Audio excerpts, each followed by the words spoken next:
Hi guys, when it comes to powerful voices for workers, if it isn't Mick Lynch, it's usually Eddie Dempsey. But there's a whole load of other people who are standing up for their union members and workers in general and taking the fight to the Tory government. Here the General Secretary of the University and College Union, Joe Grady, spoke on the Politics show where she attacked the idea that nurses should be happy with a real terms pay cut while MPs have given themselves a £20,000 pay increase over the last 10 years. Have a listen to what Joe had to say. Nurses have been offered 4.7%. They're asking for 17%. There is a huge gulf between there, but it sounds like the country has seen more health secretaries and the RCN have had negotiation meetings. So before I even come to the idea of... The 17% then is a negotiating tactic. It's not what they're really asking for.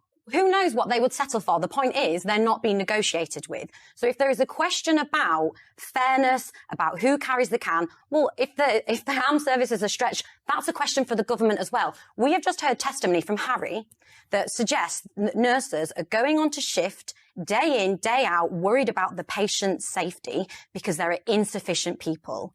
Our NHS is crumbling. Nurses are collapsing from exhaustion in food banks. Nurses are leaving the sector in droves. This is a source of national shame. And I will not stand for nurses now being put in the firing line for doing what is right for them and ultimately what is right for their patients' care. So whether 17% is what the dispute ends up being settled on is not the point. The government is in disarray. We've seen chaos, and nurses have held the NHS together, not just for years, but throughout all that period. So, I'm not going to sit here and let them be talked about as if they're just playing games. They have been used as a tool. We've seen it before when it came to, for example, teachers or firefighters. They're commended during difficult times, and then when they turn around and say, okay, we need to survive, we need to feed our families, we need to pay the bills, they're attacked. And you can see the usual sources being the right-wing media. And unfortunately, the likes of the BBC bringing on right-wing think tanks that attack the likes of the NHS, say that it needs to be eventually privatized, that these people are greedy, that they have to look around and say, look, everyone is struggling at the moment. Why should they be asking for more money? It's all a tactic to be used against whoever is on strike. We saw it with the rail workers as well. Now, ordinary members of the public were on the side of the rail workers. They said, yeah, we understand why they're going on strike. We're struggling as well during this cost of living crisis.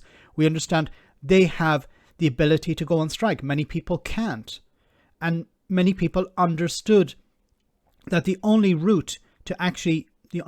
to get to some sort of settlement that provides you with at least some means of dealing with this crisis is to go on strike.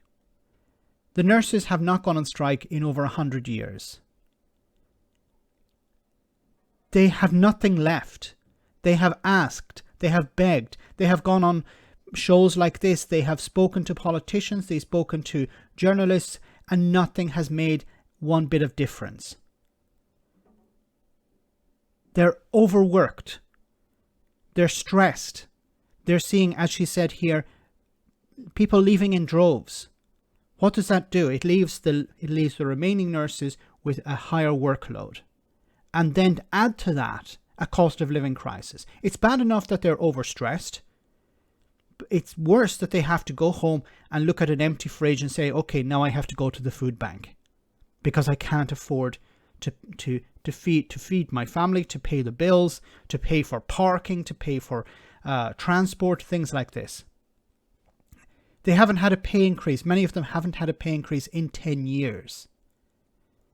Politicians have received a pay increase, and of course they decide who sits on the board of who decides who gets a pay increase or not. This is disgraceful. And what other road do the nurses have? If there was another option, they would choose it. They don't want to go on strike, but they have no other choice. Let me know in the comment section, guys, what you think about all of this. As always, your comments are greatly appreciated. Thanks a lot.